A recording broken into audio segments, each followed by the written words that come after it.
Hey family, I hope you are doing well. I have one question for you. How are you speaking to yourself? This is both when things are going great and you're killing it and things are going well, and when you notice that you have some areas that really need your attention, really need some growth, really need some fine tuning. How are you speaking to yourself in both of those moments? I want to point out to you the power of positive reinforcement. This is not where you pretend that you don't have those areas for growth. This is not where you pretend that you don't have things to correct. This is not to pretend that you haven't made mistakes that need to be cleaned up. However, this is more so an encouragement to focus on speaking to yourself in a way that affirms the positive, those good qualities within you. And as you affirm those things, it gives way and leeway for all the other spaces to be corrected and to be brought into divine alignment. You know, it can be kind of our human nature to think that criticizing ourselves or pointing out those areas, consistently is what would lead to correction. But actually, it works counterintuitively. We know that God's kingdom kind of works opposite to what we would initially think before we have renewed our minds to kind of accept, the ways that things work. And so this is one of those things too, where, whether you are dealing with yourself or another person, that you may think that in order for you to do better, you need to consistently point out those areas that you are falling short in. But it is quite the opposite. In fact, if you speak to yourself and speak life to those things within yourself that are great, and even speak those things that are not as though they were, meaning you speak to those areas of growth as if they are already grown to full capacity, you will notice how much easier it is to grow in those areas, to correct the areas that, are off kilter, to, come into alignment where you need to be. And so, one way that I learned this in a tangible way was in the classroom. I was reminded of this recently when somebody asked me if I would ever go back to teaching. And let me just say to everybody who keeps asking me, I would not go back to the classroom. And it is not because of the kids. The kids were absolutely wonderful. Like, if it was just for them, I'd be in there, right? But I am grateful for that time in my life because I learned a lot. And so, long story long, the point that I was trying to make here is in the classroom, I was able to see this literally come to life.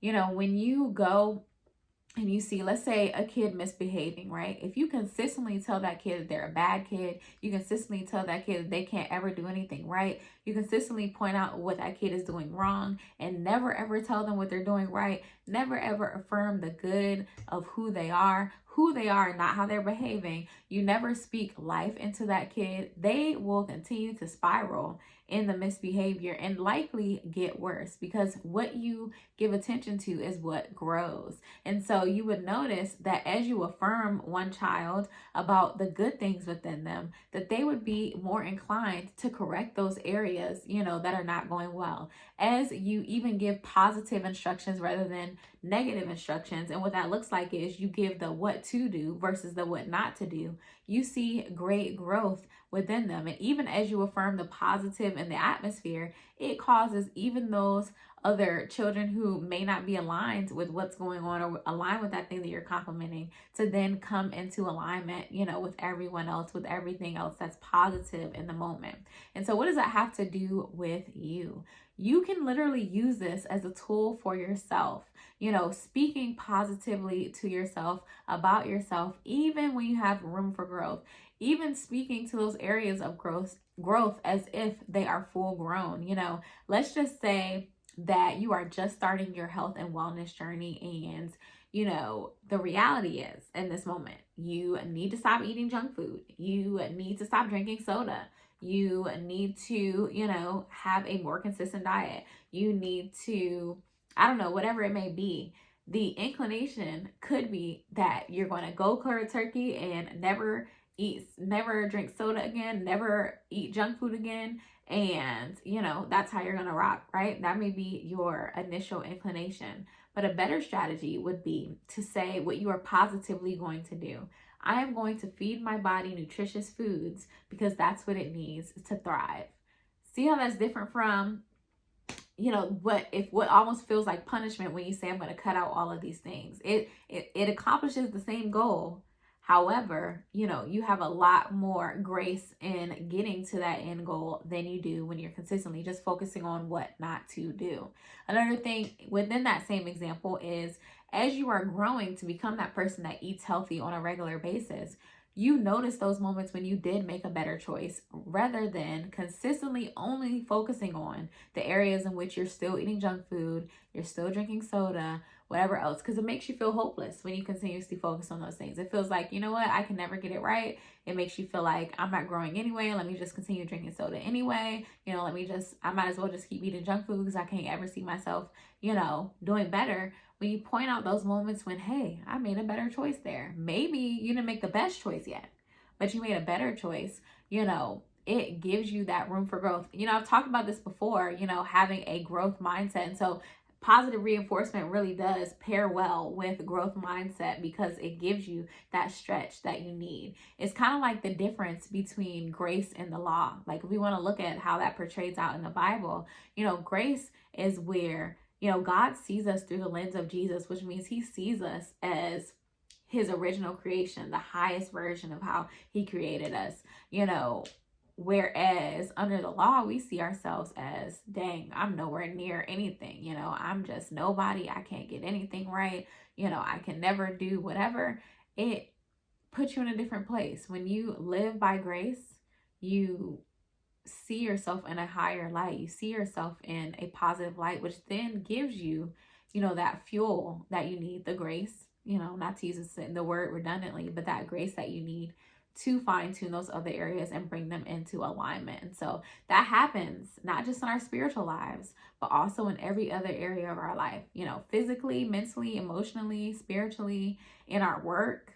We can see this play out in that positive reinforcement, that pointing out the good in order to let it overflow into the bad and bring the bad into alignment really does work. And for some people, I know there's some naysayers out there that are used to cracking that whip on themselves, as I like to say.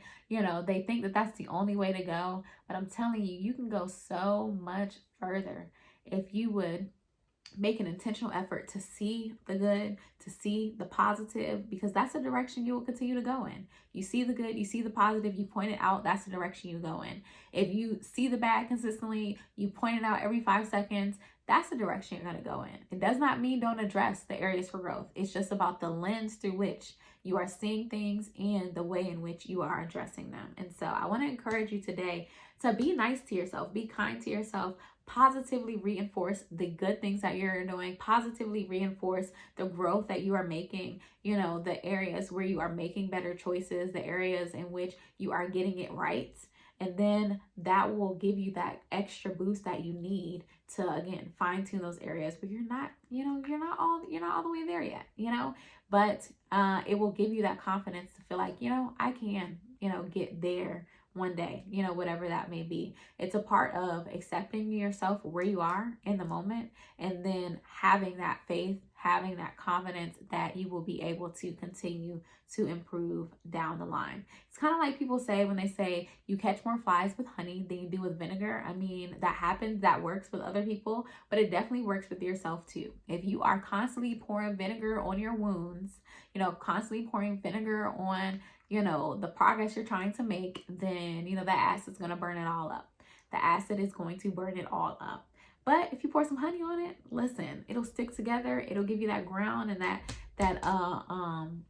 stickiness that you need to continue trekking on. And so I hope that is helpful to someone today. That is our Mind Renewal Monday. I pray that you renew your mind so that you're able to see things through a clear, positive lens versus a dusty, negative lens of life. And so clean your glasses and let's, walk through life eyes open.